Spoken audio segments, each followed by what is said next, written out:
By the time Walter Hayes inherited his late father's 10,000-acre ranch in western Montana, he assumed the biggest challenge ahead would be managing remote land he had never seen before, paying overdue property taxes, and figuring out what to do with acres of empty wilderness. He was wrong, because buried deep inside the legal records was something no one had bothered to notice for decades. A luxury golf course, valued at nearly $7 million, had been built right in the middle of that land. And the homeowners association running it had spent years operating under one simple assumption, that they owned everything they were standing on. So when Walter quietly contacted them to confirm boundary lines, he didn't expect hostility. He didn't expect arrogance. And he certainly didn't expect the HOA director to laugh at the idea that a single man could challenge a fully established community. But what Walter didn't know was that before the year ended, that same HOA would be sitting inside a county hearing room, watching a survey map unfold that would quietly dismantle everything they believed was permanent. Because Sunridge Estates hadn't just built a golf course. They had built it on land that was still legally tied to one man's inheritance. And by the time the truth surfaced, there was no easy way to undo it. Walter Hayes had spent most of his life believing inheritance stories were simple. You receive land, you manage it, you sell it, or you pass it on. That was how things worked. But nothing about the envelope that arrived on a cold Thursday morning felt simple. No return address, no corporate seal, just his name printed cleanly across the front in formal legal font. Inside was a probate notice from a law office in Helena, Montana. At first, Walter thought it was a mistake. He had never lived in Montana, never owned property there. His father had been distant for most of his life, and what little family history he knew didn't include anything unusual and unmistakable. A portion of the golf course, holes 4 through 11, sat directly within parcels that had never been fully transferred from the original estate trust. One board member leaned forward. That must be outdated. The attorney shook his head. It is certified historical registry. Denise spoke sharply. So what exactly are you saying? The attorney looked at her directly. I am saying Mr. Walter Hayes may hold legal ownership over significant portions of the land your golf course is built on. The room went silent. Outside the window, members continued playing golf, unaware that inside, ownership lines were collapsing quietly. Denise finally spoke again, but her voice had changed. What are our options? The attorney didn't dramatize it. Negotiation, lease agreement, or partial buyback at fair market value. It wasn't a threat. It was correction. Weeks passed. Meetings replaced assumptions. Documents replaced confidence. And eventually, a structured agreement was formed recognizing Walter Hayes as the underlying landowner for specific parcels, while allowing Sunridge Estates to continue operations under legal lease terms. There was no destruction, no eviction, no chaos, just a correction of what had been ignored for decades. One evening, Walter returned to the gate. This time, it opened automatically. No confrontation, no hesitation. As he walked past the clubhouse overlooking the golf course, he didn't feel like someone who had taken something from others. He felt like someone who had finally learned the truth about what had been there all along. Because Sunridge Estates hadn't collapsed.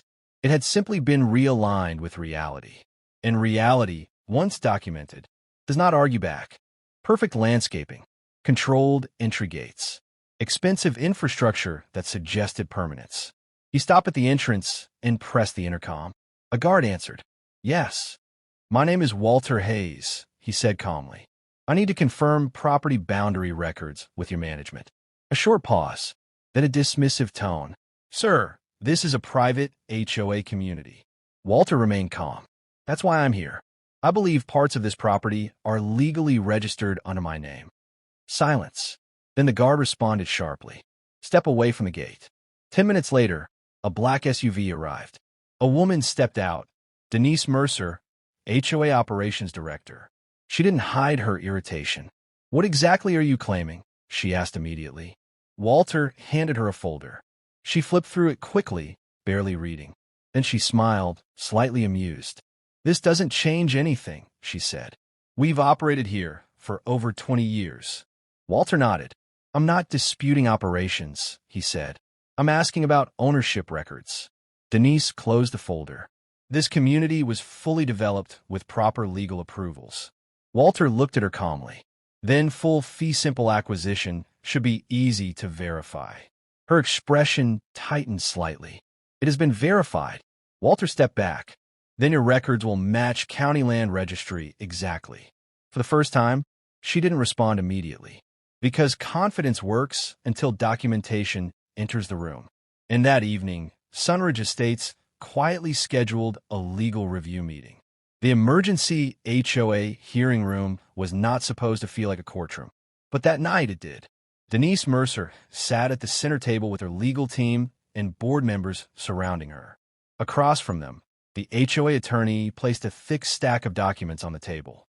"This is the original land registry map," he said. He unfolded it slowly, then placed a second map on top. "This is the current developed footprint." The overlap was immediate. Walter looked out of his window, processing it quietly. "So what happens now?" he asked. The lawyer answered in a professional tone. "Now we verify boundaries. Quietly, through county records. And then we proceed based on legal confirmation." Walter nodded slowly. "I don't want conflict," he said. "That's usually how these situations begin anyway," the lawyer replied. And with that, the call ended. But what Walter didn't realize yet was that Sunridge Estates had built not just homes and fairways. They had built certainty, and certainty was about to be tested. Walter didn't rush. He wasn't emotional about it. Not yet. He had spent his life in commercial logistics, numbers, contracts, verification chains. He knew better than to assume anything without documentation. So over the next 2 weeks, he worked closely with attorney Douglas Warren. They pulled county records, historic land surveys, old property filings dating back nearly 70 years. What they discovered was not a legal activity in the dramatic sense.